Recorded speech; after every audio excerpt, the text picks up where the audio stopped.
அடைக்கலம் இருக்கு? சொல்லுங்க. எங்க புகலிடம் இருக்கிறது? தேவன் மட்டுமே நமக்கு அடைக்கலம். உங்களை பார்த்து சொல்றேன், உங்களுக்கு ஒரு அடைக்கலம் உண்டு, உங்களுக்கு ஒரு புகலிடம் உண்டு. உங்களை காக்கிறவர் ஒருவர் இருக்கிறார். அன்பானவர்களே, இயேசுவின் இன்ப நாமத்திலே உங்களை மனதார வாழ்த்துகிறேன். நீங்கள் நன்றாய் இருக்கும்படி செபிக்கிறேன். எரேமியா 17:17 தீங்கு நாளில் நீரே என் அடைக்கலம். பிரியமானவர்களே, எங்கு பார்த்தாலும் தீங்குகள் நிறைந்திருக்கிறதை பார்க்க முடிகிறது. எந்த மனுஷனுக்குள் என்ன ஆவினே தெரியலங்க.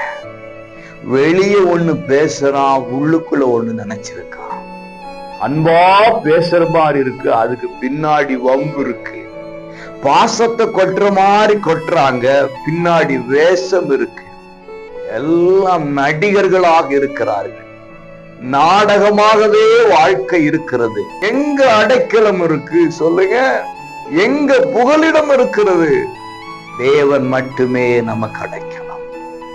உங்களை பார்த்து சொல்றேன், உங்களுக்கு ஒரு அடைக்கலம் உண்டு, உங்களுக்கு ஒரு புகலிடம் உண்டு. உங்களை காக்கிறவர் ஒருவர் இருக்கிறார், பாதுகாக்கிறவர் ஒருவர் இருக்கிறார்.